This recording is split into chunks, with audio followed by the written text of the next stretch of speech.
Hello students, कैसे हैं आप सब। आई होप सब अच्छे बढ़िया हैं। तो आज मेरे पास हम क्लास 12 का फंडामेंटल्स ऑफ पार्टनरशिप का पहला चैप्टर स्टार्ट करने जा रहे हैं।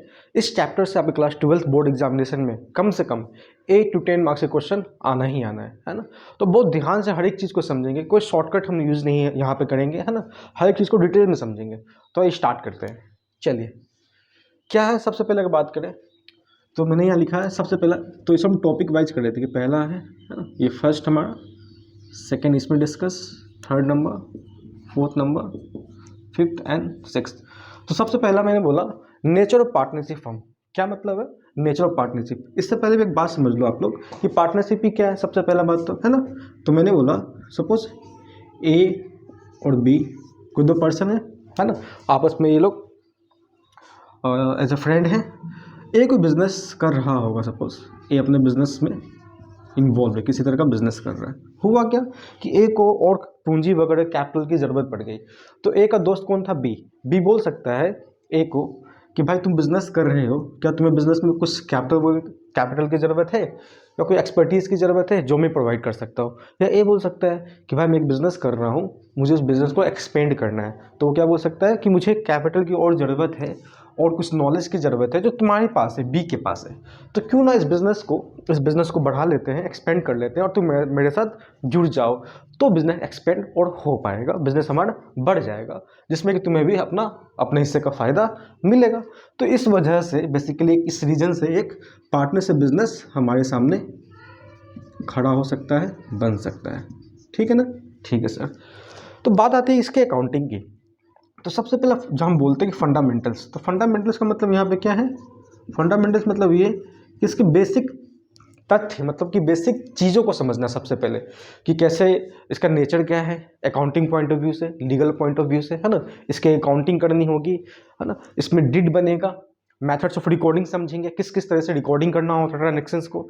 तो सबसे पहला मैंने बोला नेचर ऑफ पार्टनरशिप फर्म में जो एग्जामिनेशन पॉइंट ऑफ व्यू से सबसे ज़्यादा इंपॉर्टेंट है वो तो यहाँ पे है ही लिखा हुआ। और मैं क्या कहूँगा, हर एक बात को जो आपको समझने में ईजी बनाएगा आपके कंसेप्ट को, वो भी मैं साथ में डिस्कस करते जाऊँगा। ठीक है, तो चलो सबसे पहला बोला कि नेचर ऑफ पार्टनरशिप फर्म, यहाँ मैंने लिखा है अकाउंटिंग, यहाँ लिखा है लीगल। अगर अकाउंटिंग पॉइंट ऑफ व्यू से बात करो तो अकाउंटिंग पॉइंट ऑफ व्यू से पार्टनरशिप दो अलग चीज़ है। पार्टनर और पार्टनरशिप मतलब क्या कि ये लोग ने इन दोनों ने बिजनेस स्टार्ट कर दिया, ए और बी ने मिलके पार्टनरशिप बिजनेस बना लिया। ठीक है, बट बिजनेस जो बना लिया तो बिजनेस में पार्टनर्स दो हैं, दो से ज़्यादा भी हो सकते हैं। ठीक है, उसके बारे में डिस्कस हम करेंगे। तो बिजनेस ये लोग कर रहे हैं पार्टनरशिप, ठीक बात है। तो जो बिजनेस कर रहे हैं इसकी अकाउंटिंग होनी है ना, इसकी अकाउंटिंग होनी है, ठीक बात है। तो अकाउंटिंग इसकी होनी है, बट बिजनेस ये लोग कर रहे हैं। तो ये दोनों क्या हो गया, पार्टनर्स, और ये क्या हो गया, पार्टनरशिप बिजनेस। तो पार्टनरशिप बिजनेस की अकाउंटिंग होना है। तो लगता है ना साफ साफ कि अकाउंटिंग पॉइंट ऑफ व्यू से कि पार्टनर्स और बिजनेस आर टू डिफरेंट और आर टू सेपरेट एंटिटीज। ठीक बात है, ठीक बात है। डैट मीन्स अकाउंटिंग तो बिजनेस का होना है, पार्टनरशिप बिजनेस का होना है, पार्टनर्स का तो होना नहीं, ये बात ठीक है। बट एक बात को समझो, बहुत इंपॉर्टेंट बात है ये, तब मैं समझाऊंगा कि लीगल पॉइंट का मतलब यहाँ पे क्या है। एक बात बताओ, इस बिजनेस में इन्वॉल्व कौन है, ए और बी। ठीक है, ये लोग क्या कर, और सपोज कि ए बी है और भी पार्टनर आ सकते हैं, सी डी कोई भी आ सकता है, कितने पार्टनर्स हो सकते हैं। पार्टनरशिप एक्ट ये नहीं बताता है कि मैक्सिमम नंबर ऑफ पार्टनर्स कितने होंगे। तो कौन बताता है, इस बात को याद रखना, कंपनीज एक्ट। कंपनीज एक्ट इस बात को बताता है कि मैक्सिमम नंबर ऑफ पार्टनर्स किसी बिजनेस में 50 हो सकते हैं। ठीक बात है, तो मैक्सिमम 50 हो सकते हैं, लेकिन मिनिमम कितने चाहिए, 2 तो चाहिए ही। हुआ क्या है यहाँ पे कि भाई बिजनेस ये लोग कर रहे हैं, हो सकता है बिजनेस में नुकसान लग जाए, लॉसेस हो जाए बिजनेस में। तो होगा क्या, ए और बी या और भी पार्टनर्स जो है उन लोगों के हिस्से में लॉसेस आ गया है। मतलब कि क्या हुआ, अब बिजनेस में प्रॉफिट नहीं, सपोज लॉस आ गया है। तो एक बात बताओ, अगर इस बिजनेस में लॉस हो जाता है तो इस लॉस को कौन चुकाएगा, कौन रिपे करेगा, कोई तो रिपे करेगा। कौन रिपे कर सकता है बताइए आप, है ना। मैं मार्केट चेंज कर रहा हूँ, मुझे लगा ये लाइट चल रहा है, हाँ अब ये डार्क है, सही है चलो। तो मैंने बोला कौन उस बिजनेस की लॉस को रिपे करेगा। समझो इस बात को, पार्टनरशिप बिजनेस में क्या होता है कि भाई ए और बी या सी कितने पार्टनर्स है, उनके बिजनेस में जितना भी लॉस लगेगा, बिजनेस में कुछ अगर एसेट्स है तो वो भी सेल करना होगा लॉस चुकाने के लिए, ठीक बात है, कर्ज को चुकाने के लिए, लॉस को चुकाने के लिए।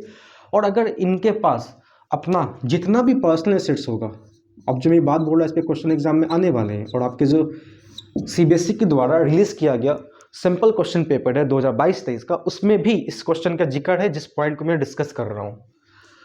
ए का जितना ही पर्सनल एसेट्स है, बी का जितना ही पर्सनल एसेट्स है, जितना भी इनका पर्सनल एसेट्स है, पर्सनल सेविंग्स है, उसको भी यूज करना पड़ेगा, पर्सनल एसेट्स को भी बेचना पड़ेगा बिजनेस के फर्म को जो फर्म में लॉस हुआ है उस चीज़ को रिपे करने के लिए। तो लगता है ये बात सही कि लीगल पॉइंट ऑफ व्यू से पार्टनर्स और पार्टनरशिप बिजनेस एक ही चीज़ है, दोनों अलग नहीं है। अकाउंटिंग पॉइंट ऑफ व्यू से दोनों डिफरेंट है, लीगल पॉइंट ऑफ व्यू से दोनों डिट्टो सेम है। डिट्टो कहने का मतलब कोई डिफरेंस नहीं है। आप ये नहीं बोल सकते कि बिजनेस में लॉस हुआ है तो हम पर्सनल एसेट्स अपना क्यों शेयर करेंगे, क्यों देंगे बिजनेस में। ठीक बात। एक क्वेश्चन छोटा सा समझ लो इस पर। मैंने बोला कि बताओ एक बात कि एग्जाम्पल समझ लो, मैंने बोला यहाँ पर आपको कि चलो भाई एक किसी बिजनेस में ए है एक पार्टनर और बी है दूसरा पार्टनर। हुआ क्या कि ए ने लगाए थे 1 लाख रुपया कैपिटल और बी ने भी लगाया था सपोज 1 लाख रुपया। ठीक है, और इनका पर्सनल कुछ सेविंग्स दिया हुआ है। मैं पर्सनल का इन्फॉर्मेशन यहाँ लिख देता हूँ कि पर्सनल इनका एसेट्स के बारे में। ए का पर्सनल सेविंग्स है सपोज, ये एसेट्स है 20,000 और इसका है 30,000 रुपया। ठीक है, अब मेरा क्वेश्चन यहाँ पे ये है आपसे कि अगर इस बिजनेस में लॉस लग जाता है, जिस बिजनेस को ये लोग कर रहे हैं, तो मैक्स टू मैक्स ए कितना कंट्रीब्यूट कर सकता है इस लॉस में और बी कितना कंट्रीब्यूट कर सकता है इस लॉस में। अगर लॉस बहुत बड़ा है या बहुत छोटा है उससे मतलब नहीं है। मेरा क्वेश्चन क्या है, सिंपली कि बताओ अगर बिजनेस में लॉस होता है तो मैक्सिमम अमाउंट कितना दे सकता है ए और मैक्सिमम अमाउंट बी कितना दे सकता है। तो मैक्सिमम अमाउंट की अगर हम बात करें तो ए का जो पूंजी इन्वेस्टेड था वो यूज हो सकता है बिजनेस में कर्ज को रिपे करने के लिए, और ए के पास टोटल पर्सनल एसेट्स का एग्जांपल मैंने क्वेश्चन में कितना वैल्यू लिया 20,000 रुपया। तो ए के लिए ए मतलब अपने घर से 20,000 रुपया लेकर आएगा या पर्सनल एसेट्स को 20,000 का ही, तो 20,000 रुपया भी यूज हो जाएगा कर्ज को, लॉसेस को रिपे करने के लिए। दैट मीन्स ए के यहाँ से टोटल दिस और दिस, ए के हिस्सा से मैक्स कितना कंट्रीब्यूट हो सकता है लॉसेस के लिए 1,20, और बी कितना कंट्रीब्यूट कर सकता है मैक्स टू मैक्स 1,30,000 रुपया। ये इस एग्जाम्पल देने का मकसद ये है इस बात को आप समझ लो कि बिजनेस में लॉस अगर होता है तो दो बात क्लियर है कि पर्सनल एसेट्स भी सेल होगा अगर बिजनेस के पूंजी से कर्ज चुक नहीं रहा है, लॉस चुक नहीं रहा है तो, और जरूरत पड़ता है कि पार्टनर्स के पर्सनल एसेट्स को भी सेल करना होगा लॉसेस को रिपे करने के लिए, तो वो भी करना पड़ेगा। इस बात का ध्यान रखना बहुत इंपॉर्टेंट बात है। ठीक है, चलो आगे चलते हैं। तो मैं फिर से बोल दूं, अकाउंटिंग पॉइंट ऑफ व्यू से पार्टनर्स और पार्टनरशिप फर्म दो अलग चीज़ है, सेपरेट एंटिटी है, but legal point of view से बोथ आर सेम, है ना। उसी के बेसिस पे क्वेश्चन आपको सैंपल क्वेश्चन पेपर में दे रखा है, और आपके बुक में भी बहुत ऐसे ऐसे क्वेश्चंस गिवन है। तो चलते हैं हम नेक्स्ट अपने कंसेप्ट पे। इस बात को आप नोट डाउन जरूर करोगे अपने पास, ठीक है। ठीक है सर, इस कपड़े से मैं इरेज कर लेता हूँ।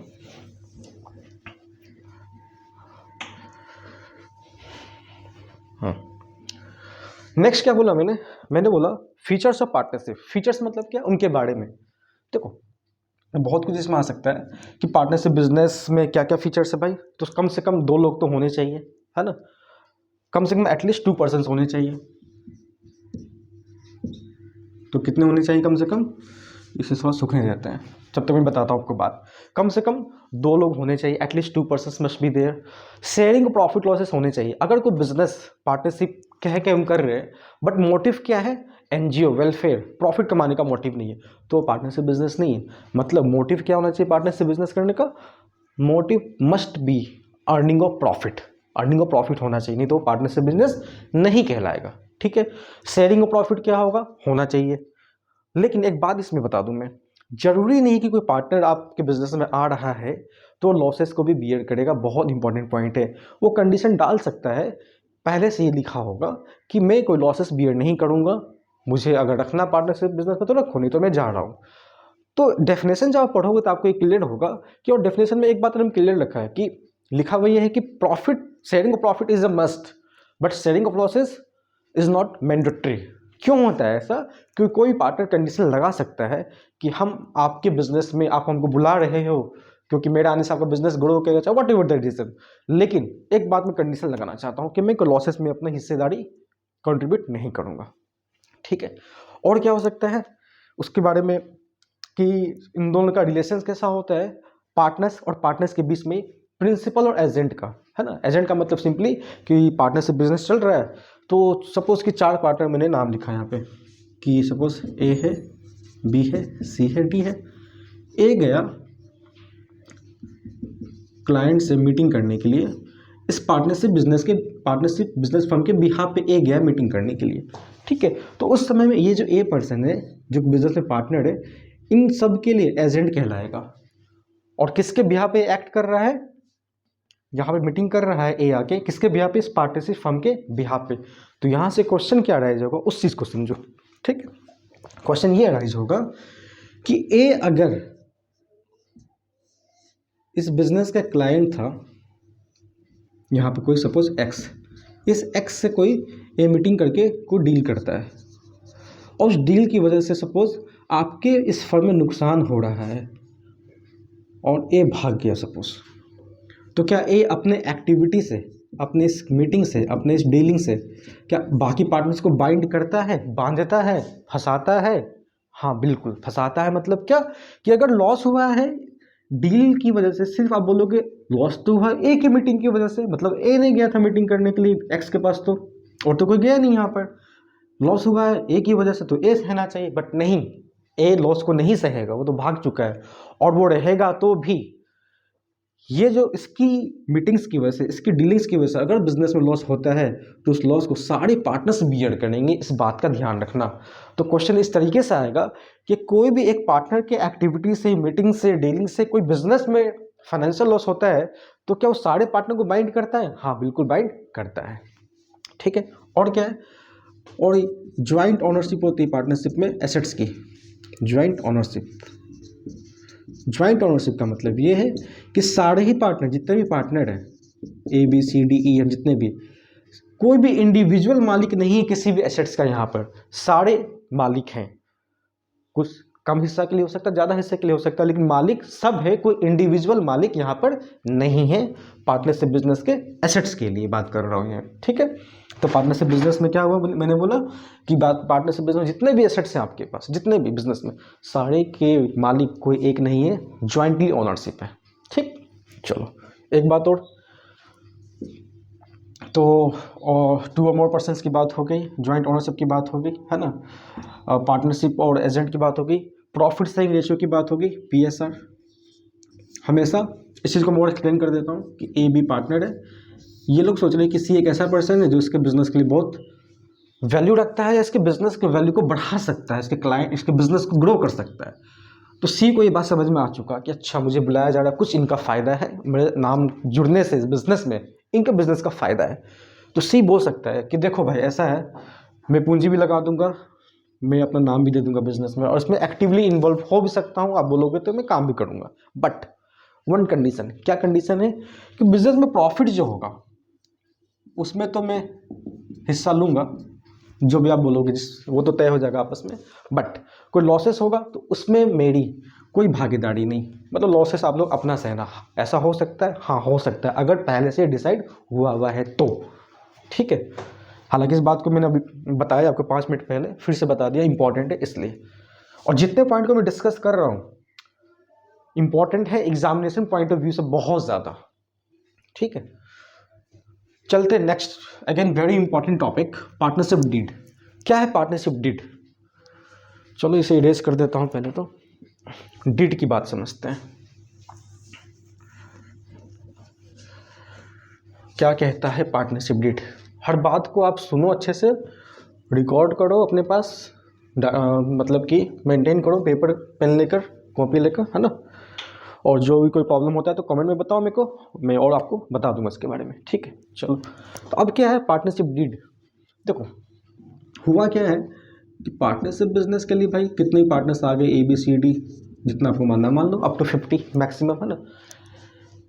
अगर मैं पूछूं आपसे कि आप पार्टनरशिप बिजनेस कर रहे हो किसी के साथ, तो कुछ बातें क्या बात है भाई कि बिजनेस कहाँ पे है ना, पार्टनर्स कौन कौन है, बिजनेस का एड्रेस क्या है, पूंजी क्या लगेगा, प्रॉफिट शेयरिंग रेशियो क्या होगा, सैलरी मिलना तो कितना मिलेगा या नहीं मिलना है ना, लॉसेस होंगे तो क्या करेंगे, किसी पार्टनर को एक्स्ट्रा काम करेगा पार्टनर को तो क्या उसको एक्स्ट्रा कुछ देना भी है या कमीशन की बात कह लो, है ना। और भी बहुत सारी बातें जो बिजनेस से सारी जो डीलिंग्स बिजनेस के बारे में सारी टोटल बात बात मतलब क्या कि प्लेस ऑफ बिजनेस की बात मैंने कह दी। और क्या क्या है यहाँ पे कि एडिशनल प्लेस ऑफ बिजनेस कहीं पर है कि मेरा यहाँ तो प्रिंसिपल प्लेस ऑफ बिजनेस है और भी कहीं हम बिजनेस करते हैं, मेरा ब्रांच ऑफिस है। तो कहने का मतलब है कि पार्टनरशिप बिजनेस के बारे में, पार्टनरशिप इसे भी चेंज करना होगा, ये सही से चल नहीं रहा है, चलो इससे ट्राई करते हैं। तो मैंने क्या बोला, पार्टनरशिप बिजनेस के बारे में हर एक डिटेल जो होना चाहिए, जब बिजनेस क्या करेंगे, किस तरीके से करेंगे, क्या क्या आपस में फाइनेंशियल रिलेशंस डेवलप होगा पार्टनर्स के बीच में भी, हर एक चीज़ के बारे में जब पेपर पे आप लिख देते हैं तो उसे बोलते हैं पार्टनरशिप डीड। क्या नाम दे देते हैं उस चीज़ का, पार्टनरशिप डीड का नाम दे देते हैं। इसका एक दूसरा नाम और भी है, articles of partnership, articles of partnership. Exam में पूछा जा सकता है आपसे, तो ध्यान रखना इस बात का, ठीक है। यहाँ तक तो अब देखो, अगर डीड है मतलब कि डीड है तो रिटर्न है, हर एक एग्रीमेंट, हर एक कॉन्ट्रैक्ट्स की बात, हर एक बिजनेस की बात रिटर्न है। तो कोई भी डिस्प्यूट अगर होता है ना, तो मैं इसका इंपॉर्टेंस पे जा रहा हूँ कि अगर कोई डिस्प्यूट होता है पार्टनर्स के बीच में तो डीड चेक कर लिया जाएगा कि डीड में क्या लिखा हुआ था। क्योंकि डीड में लिखा हुआ है सपोज कि पार्टनर को सैलरी नहीं देना है और एक पार्टनर है सपोज फॉर एग्जांपल सी बोल रहा है कि मुझे तो सैलरी मिलना चाहिए क्योंकि हमने बोला था, यहाँ तो लेकिन बोला नहीं गया, यहाँ तो लिखा गया है, डीड बना है। किस चीज़ का डीड बना है कि सैलरी मिलना है कि नहीं मिलना है, कमीशन मिलना है कि नहीं मिलना है, ड्राइंग्स अगर किया तो उस पर इंटरेस्ट चार्ज होना है कि नहीं होना है, इंटरेस्ट ऑन कैपिटल मिलना है कि नहीं मिलना, हर एक चीज़ लिखा हुआ है। जब लिखा हुआ है तो ऑर्डरली तो कुछ चलना नहीं है, वहाँ पेपर चेक कर लेंगे। डैट मीन्स कि अगर पार्टनर्स के बीच कभी भी डिस्प्यूट होता है तो इस डिस्प्यूट को रिजॉल्व करने में ये डिड क्या कर रहा है, हेल्प कर रहा है, बिल्कुल कर रहा है। तो बहुत बड़ा ये इंपॉर्टेंट पॉइंट है क्योंकि डिस्प्यूट को रिजॉल्व करने में, है ना, अकाउंटिंग को और अच्छे दुरुस्त बनाने में और बेटर करने में अकाउंटिंग को मदद करता है कौन, पार्टनरशिप डीड। फ्यूचर में कोई पार्टनर्स इनकमिंग पार्टनर्स है तो आप उसको डीड दिखाकर कि देखो भाई हमारा आज तक इसी तरह से चलते आया है। तो वैसे भी आपके मतलब इस डीड की हेल्प से भी क्या होगा कि आपके बिजनेस का और गुडविल थोड़ा सा बाहर वाले लोगों के सामने, जो इनकमिंग पार्टनर उनके सामने थोड़ा सा गुडविल और बढ़ता है, क्योंकि आप लिख के काम करते हैं तो मतलब काम बढ़िया हो रहा होगा, आपस में कोई डिस्प्यूट नहीं होता होगा, ठीक बात है ना। तो these are the importance of having partnership deed in a partnership business, ठीक है। मीनिंग मैंने समझा दिया, इंपॉर्टेंस समझा दिया। ये बात तो ठीक है कि डीड है तो इसका मीनिंग है, ये इंपॉर्टेंस है, ये सारी बातें ठीक है। बट मैं अगर बोल दूं आपको कि एक बात बताओ, अगर आपने डीड नहीं बनाया है, आप बोले सर हंस रहे हो इस बात पे, हाँ हंसी तो आ रहा है क्योंकि डीड नहीं बनाओगे तो थोड़ा सा दिक्कत होना ही होना है और यहाँ बेवकूफ़ी भी कहा जाता है।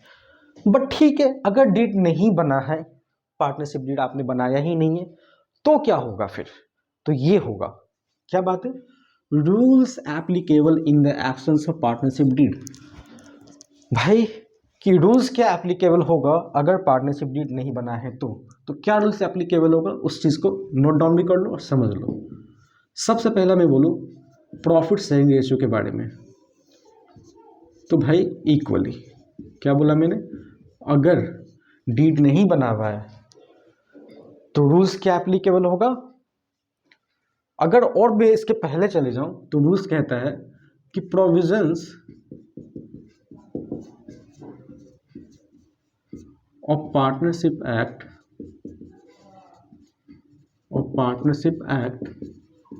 1932 विल अप्लाई। दो बात हुई, अगर डीड नहीं बना हुआ है तो डीड एब्सेंस है, डीड एब्सेंस है तो क्या अप्लाई होगा, प्रोविजंस ऑफ पार्टनरशिप एक्ट 1932। अब ये कहता है या ये कह लो कि जब डीड नहीं तो ये करना है, क्या करना है कि पीएसआर के बारे में नहीं लिखा हुआ है, मतलब आपने डीड बनाया नहीं तो आपने कोई ऑर्डरली ही कह दिया है तो कुछ तो रूल्स गवर्न करेगा यहाँ पे, तो ये रूल्स गवर्न कर रहा है और ये रूल कह रहा है कि profit sharing ratio should be equal. कोई झंझट की बात ही नहीं है, ठीक है। मतलब डीड नहीं, आप क्वेश्चन यहाँ से मैं समझा देता हूँ कि आपके एग्जाम में भर भर के क्वेश्चंस पूछे जाते हैं और आपके लेटेस्ट सैंपल क्वेश्चन पेपर 2022-23 वाले में भी कम से कम 1 मार्क वाले में 2 से 3 क्वेश्चन कम से कम मायने रखता है। 2 से 3 मार्क्स एक चैप्टर के अंदर आ रहा है इस पॉइंट से क्वेश्चन कि डीड नहीं है पार्टनरशिप डीड, तो प्रॉफिट शेयरिंग रेशियो क्या होगा, इक्वल होगा। दूसरी बात, interest on capital, interest on capital, interest on capital मतलब क्या, पार्टनर ने जो इन्वेस्ट किया था, कैपिटल लगाया था, पूंजी लगाया था अपने बिजनेस में, उस पर क्या उनको इंटरेस्ट मिलेगा। अगर पार्टनरशिप डीड नहीं है तो no interest on capital. Question आपको बहुत बड़ा पैराग्राफ में सब कुछ दे देगा कहानी, एक जगह खाली आपको खोजना है, बस इतना ही है कि पार्टनरशिप में डीड है या नहीं है। अगर डीड नहीं है तो ये बातें अप्लाई होंगी। PSR should be equal, interest on capital partners को मिलेगा, नहीं मिलेगा। आगे, सैलरी मिलेगा पार्टनर्स को, नहीं मिलेगा, नो सैलरी। कब, जब डीड नहीं है। तो फिर से लिखेगा क्वेश्चन में इस तरीके से कि ABC 3 पार्टनर है या ABCD पार्टनर है, C बहुत ज़्यादा मेहनत कर रहा था बिजनेस में एक्टिवली, A B और D कम मेहनत कर रहे थे, तो C का डिमांड है कि 30,000 रुपये या 40,000 रुपये मंथली उसे सैलरी मिलना चाहिए, और खाली आपको खोजना गया है कि डीड है या नहीं है। क्वेश्चन में मेंशन्ड अगर है कि डीड नहीं बना हुआ है और अब बताओ कि C का जो डिमांड है 30,000 या 40,000 मंथली सैलरी मिलने का, मिलेगा या नहीं मिलेगा, नहीं मिलेगा। क्यों नहीं मिलेगा, डीड में मेंशन नहीं है, मतलब कि डीड आपने बनाया ही नहीं है, और डीड जब नहीं बनता है तो क्या रूल अप्लाई होता है कि सैलरी नहीं मिलेगा, ठीक। और क्वेश्चन साइलेंट है इस बात पे कि डीड बना हुआ है चाहे नहीं बना हुआ है, तो आप मान के चलोगे कि डीड बना हुआ है, ठीक बात है। चलते आगे। फिर मैंने बोला कि इंटरेस्ट ऑन ड्राइंग्स को भी देख ले। इंटरेस्ट ऑन ड्राइंग्स मतलब यू कि अगर किसी पार्टनर ने या सारे पार्टनर ने ड्राइंग्स अगर किया है, और हुआ क्या है, ड्राइंग्स अगर किया है तो इंटरेस्ट ऑन ड्राइंग्स चार्ज होना चाहिए कि नहीं होना चाहिए, तो नो। मतलब ये कि अगर आपने डीड तो भाई बनाया ही नहीं है और ड्राइंग्स पार्टनर्स ने किया है, तो पार्टनर्स ने ड्राइंग्स किया तो पार्टनर्स को इंटरेस्ट पे करना है कि नहीं करना है फर्म को उस ड्राइंग्स पे, तो नहीं करना है अगर डीड नहीं बना हुआ है तो। Very important point, this all are very important point, ठीक है। और आगे चलते हैं। मैं मान के चल रहा हूं कि आप हर एक बात को नोट डाउन कर रहे हैं, है ना, और नोट डाउन करके चलो। हमारी कोशिश होगी यही कि एग्ज़ाम से 15 दिन पहले, 10 दिन पहले, और सॉरी एग्ज़ाम से मतलब कहने का मतलब ये कि 15 फेब को आपका बोर्ड एग्ज़ाम स्टार्ट हो रहा है, आपका पेपर पड़ रहा है अकाउंट्स का, सॉरी 31 मार्च को। तो मेरी टारगेट ये होगी आपके लिए कि 8 से 10 फेब तक पार्टनरशिप्स के पूरे कॉन्सेप्ट्स को with some examples and important questions discuss कर दूँ इन वीडियोस के थ्रू, ठीक है। चलो, I will try my best to do this for all of you. आगे चलते हैं। अब क्या बात है, अब बात आता है कि एडमिशन ऑफ पार्टनर। कोई पार्टनर ये इरेज करने के बाद ही ये चलता नहीं रहता।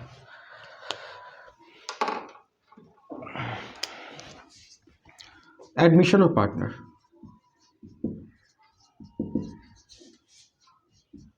Admission of, I am very sorry for this कि आपको नहीं समझ में आ रहा हूँ, फिर भी मैं बोल के समझा रहा हूँ। मैंने लिखा है यहाँ पे एडमिशन ऑफ पार्टनर।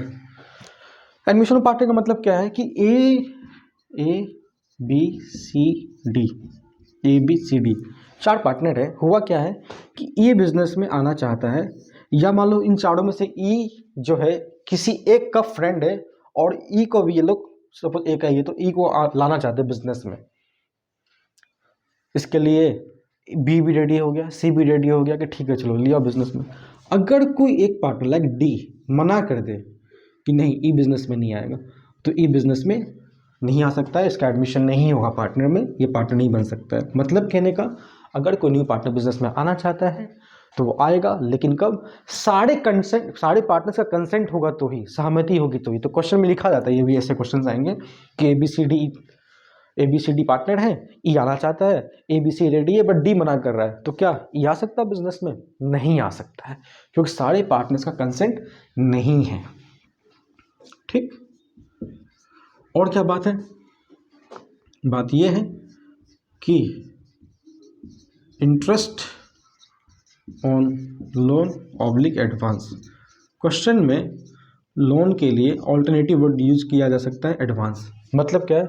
अगर कोई पार्टनर ने पार्टनरशिप बिजनेस को लोन दिया है, अगर कोई पार्टनर ने पार्टनरशिप बिजनेस को लोन दिया है और वहां पे पार्टनरशिप अच्छा डिड मिट गया, तो मैं यहाँ लिख देता हूँ, डिड पार्टनरशिप डिड नहीं बना हुआ है, क्रॉस लगा दिया, नहीं बना हुआ है, तो ऐसा नहीं है कि पार्टनरशिप फर्म उस पार्टनर को उसके लोन पर इंटरेस्ट पे नहीं करेगी, ऐसा नहीं है बिल्कुल। तो कैसा है भाई? पे करना है। इस बात को ऐसे समझो कि आपने बैंक से लोन ले लिया, ठीक, और फॉर एग्जाम्पल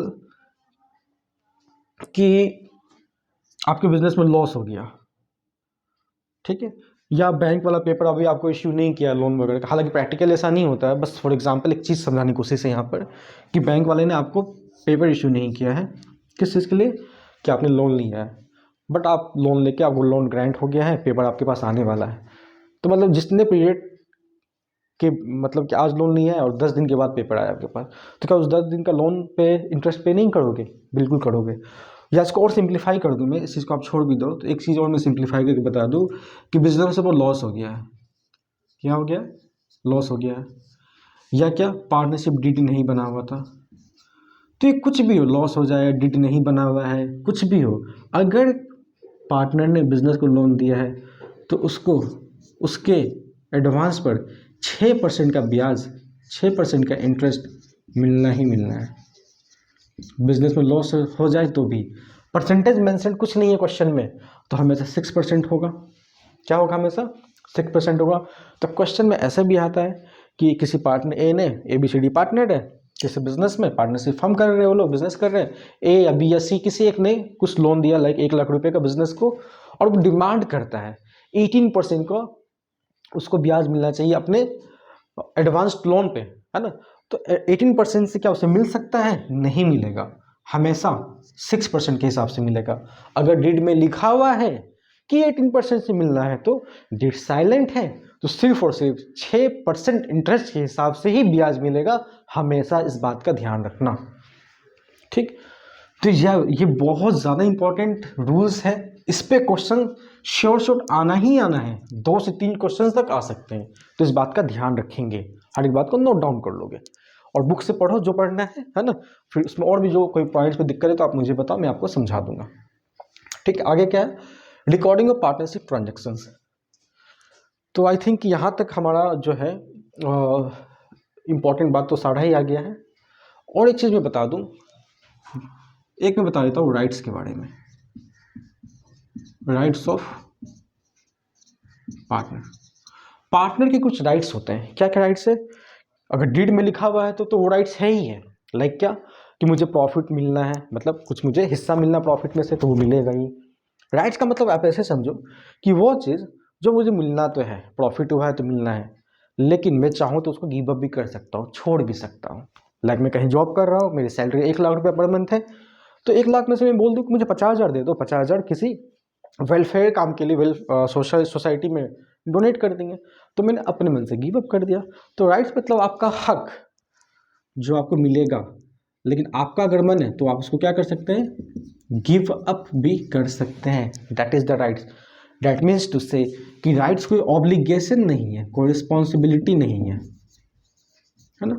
तो पार्टनर के पास ये सब राइट्स होता है, कोई बिजनेस में एक्टिवली इन्वॉल्व हो सकता है, बिजनेस के किसी भी अकाउंट्स पेपर को इंस्पेक्ट कर सकता है ना, उसको जो सही लगेगा बिजनेस में वो डीलिंग्स कर सकता है ना। इसके ये जो मैंने बोला वो डीलिंग्स कर सकता है, उसका एक एग्जांपल लेता हूँ कि ए बी सी 3 पार्टनर है, ए और बी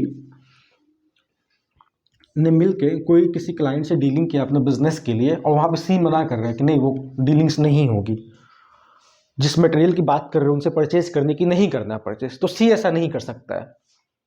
एक पॉइंट था कि भाई A B C D 4 partner और ई बिजनेस में आना चाहता था, तो ई बिजनेस में नहीं आ सकता है। अगर किसी एक ने भी मना कर दिया है तो नहीं आ सकता नया पार्टनर। यहाँ पे क्या है, बात को इसी तरह से ही हमें समझना है कि हम एक चीज़ को पढ़ लेते हैं, सेम चीज़ कहीं और दिख रहा होता है। लाइक क्या कि ए बी सी 3 पार्टनर या डी बी है सपोज पार्टनरशिप बिजनेस में, है ना।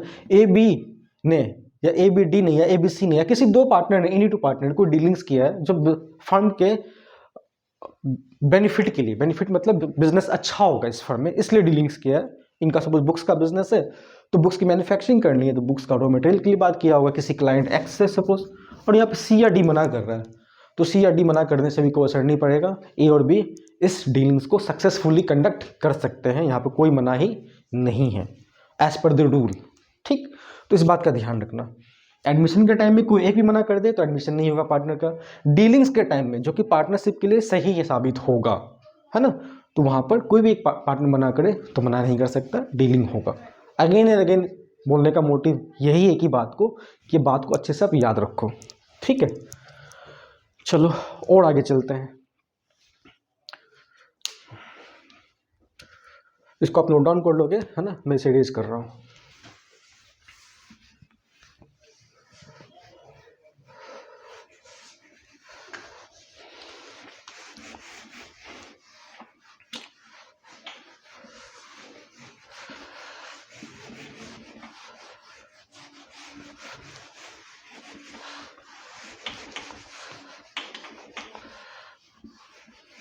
चलो नेक्स्ट क्या है, recording of partnership transactions.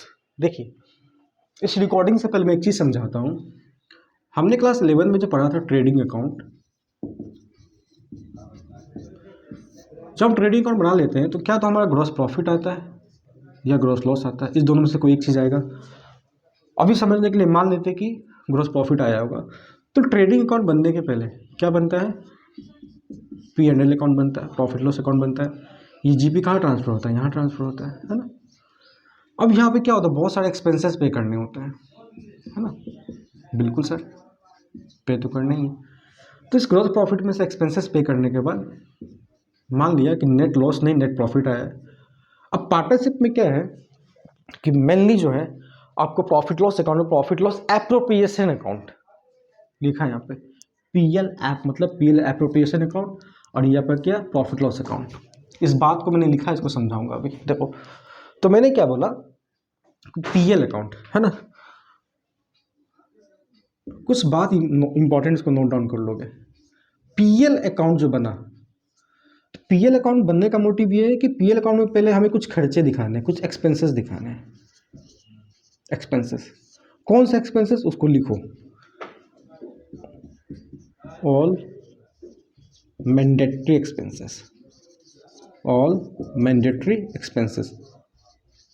Mandatory का मतलब यहाँ पर ये है कि बिजनेस में आपके लॉस हुआ है या प्रॉफिट हुआ है, मैंने बोला चाहे प्रॉफिट नहीं हुआ लॉस हुआ है, तो हर वो खर्चे जो मैंडेटरी है वो खर्च पीएल अकाउंट में डेबिट होगा ही होगा। अब सवाल उठता है कि किस खर्च को मैंडेटरी मानेंगे, तो कुछ खर्च तो ऐसे होते हैं जो मैंडेटरी बाय रूल है। लाइक फॉर एग्जांपल कि किसी पार्टनर को रेंट पेबल, मतलब कि किसी पार्टनर की प्रॉपर्टी पे बिजनेस हो रहा है, तो उस पार्टनर को जो रेंट मिलेगा मंथली वो एक मैंडेटरी एक्सपेंसेस है। इंटरेस्ट पे लोन पर जो इंटरेस्ट का खर्चा है, लोन पर जो इंटरेस्ट का खर्चा है, ये इंटरेस्ट का खर्चा मतलब पार्टनर ने लोन दिया है बिजनेस को, उस पर इंटरेस्ट पे करना है, या बाहर से लोन ले रखा है उस पर इंटरेस्ट पे करना है अगर, तो ये इंटरेस्ट का खर्चा भी क्या है, मैंडेटरी नेचर का है। दैट मीन्स ये दो खर्चे, रेंट पेबल और इंटरेस्ट, ये दोनों ऑलवेज क्या है, मैंडेटरी खर्चा है। मैंडेटरी मतलब ये होता है कि वो देना ही देना है, इससे फर्क नहीं पड़ता है कि आपके बिजनेस में प्रॉफिट हुआ है चाहे नहीं हुआ, डजेंट मैटर एट ऑल। ठीक है भाई। अब कुछ खर्चे जिसको कि मैंडेटरी माना जाए, मैंडेटरी माना जाए मतलब क्वेश्चन में लिखा होगा कि वो खर्चा मैंडेटरी है कि नहीं। मैंडेटरी का मीनिंग एक और समझा देता हूँ कि इसको आप चार्ज मान लो, चार्ज से समझो, चार्ज नहीं तो पेनल्टी से समझो। मैं पेनल्टी क्यों लिख रहा हूँ, मैंने बोला एक बात बताओ, आप टू व्हीलर लेके जा रहे हो और रूल है कि आपको हेलमेट लगाना है, ट्रैफिक पुलिस साहब ने पकड़ लिया और बोला भाई इतने का चालान कटेगा, तो आप बोल नहीं सकते कि मेरे पॉकेट में पैसा नहीं है, घर से मंगवाओ, गाड़ी छोड़ के जाओ, घर से लेकर आओ, देना ही देना है। मतलब पेनल्टी लिखने का मतलब यही है कि बिजनेस में प्रॉफिट है चाहे नहीं है, देना ही देना है। चार्ज है, मैंडेटरी है, देना ही देना है। प्रॉफिट है चाहे बिजनेस में नहीं है, देना ही देना है। अब कुछ खर्चे को अगर बिजनेस में मेंशन कर दिया है, फॉर एग्जांपल बोला क्या कि सैलरी किसी पार्टनर का है, उसे माना गया है चार्ज। वर्ड पे ध्यान देना, क्या माना गया है? चार्ज। या लिखा होगा इरिस्पेक्टिव ऑफ द प्रॉफिट और लॉसेस ऑफ द बिजनेस, वो देना ही देना है, तो भी क्या बोलते हैं उसे? चार्ज। मैंडेटरी एक्सपेंसेस, उसमें बिजनेस प्रॉफिट दिया हो चाहे लॉसेस दिया हो, कुछ भी हो, वो देना ही देना है। और एक बात यहाँ से बताता हूँ, जो भी चीज़ देना ही देना होता है ऑलवेज पीएल अकाउंट में ही दिखाते हैं, डेबिट साइड में खर्चा हमेशा mandatory, all mandatory expenses should be debited to profit loss account, debit side में। ठीक बात, बहुत अच्छा। चलो आगे चलते हैं। तो इतनी बात जब समझ में आ गई तो एक बार मैं यहाँ से बता दूँ कि चार्ज अगेंस्ट प्रॉफिट का मतलब यही होता है कि भाई ऐसा खर्चा जो देना ही देना है किसी भी हाल में। मैंने बता दिया, rent payable to a partner, loan पे कोई इंटरेस्ट, और कोई खर्चा जो क्वेश्चन में मेंशन्ड है कि उसे चार्ज माना गया है। ठीक, एक बात। तो हर वो खर्चा जो देना ही देना उसी को बोलते हैं चार्ज अगेंस्ट प्रॉफिट, और वो दिखाते हैं कहाँ पर? Always in the profit loss account. ये बहुत इंपॉर्टेंट बात है, ध्यान रखना। ठीक है, उसके बाद बनता है प्रॉफिट लॉस एप्रोप्रिएशन अकाउंट। अगर मैं इसको यहाँ बनाऊँ छोटा सा, प्रॉफिट लॉस एप्रोप्रिएशन अकाउंट, इस अकाउंट का मतलब है कि प्रॉफिट लॉस का डिस्ट्रीब्यूशन मतलब बंटवारा।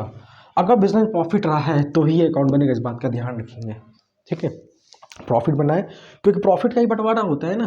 तो प्रॉफिट, सपोज मैंने बोला कि यहाँ से नेट प्रॉफिट जो बचा है अगर, तो वो यहाँ ट्रांसफर हो जाएगा, नेट प्रॉफिट इस साइड में, और यहाँ पे सैलरी अगर देना है, पार्टनर को इंटरेस्ट ऑन कैपिटल देना है, किसी पार्टनर का कमीशन है ना, ये सब देने के बाद जो प्रॉफिट बचा है वो पार्टनर्स के कैपिटल अकाउंट में ट्रांसफर किया जाता है। तो आपको लग नहीं रहा है कि इस प्रॉफिट का ही बंटवारा हो रहा है? तो ये कहना क्या गलत होगा कि पीएल एप्रोप्रिएशन को हम डिस्ट्रीब्यूशन अकाउंट के नाम से भी समझ के रखे अपने एग्जामिनेशन पॉइंट ऑफ व्यू से? तो कोई गलत नहीं है, समझ में आ गया है ना। तो मैंने यहाँ जो लिखा है डिस्ट्रीब्यूशन ऑफ प्रॉफिट, मतलब कि प्रॉफिट का बंटवारा के लिए ये वाला अकाउंट बनता है। और बिजनेस में प्रॉफिट अगर बचा है तो ही अकाउंट बनेगा भी, क्योंकि प्रॉफिट है ही नहीं तो बांटोगे क्या, है ना, बांटने की कुछ बचेगा ही नहीं। एक बात ये, एक बात मैंने यहाँ छोटा सा बोला था, कमीशन, मैनेजर कमीशन। हालांकि इसको कमिंग क्लासेस में और वीडियो में डिस्कस हम करेंगे बहुत अच्छे से, फिर भी मैं यहाँ एक आपको बता दूँ बात। एक होता है मैनेजर कमीशन, एक आपको कहा जाएगा पार्टनर कमीशन के बारे में। तो देखो, manager commission is always a charge, और पार्टनर कमीशन चार्ज नहीं है, एक तरह का डिस्ट्रीब्यूशन है। मतलब क्या है कहने का कि मैनेजर कमीशन ऑलवेज चार्ज है, डैट मीन्स मैनेजर कमीशन हमेशा पीएल अकाउंट में लिखाएगा, ना कि पीएल एप्रोप्रिएशन में।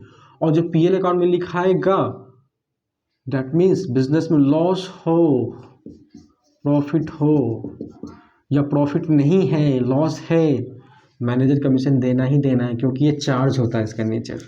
दूसरी बात, पार्टनर कमीशन एक तरह का डिस्ट्रीब्यूशन ऑफ प्रॉफिट है। मतलब क्या, बिजनेस में प्रॉफिट होगा तो ही मैनेजर पार्टनर का कमीशन देना है।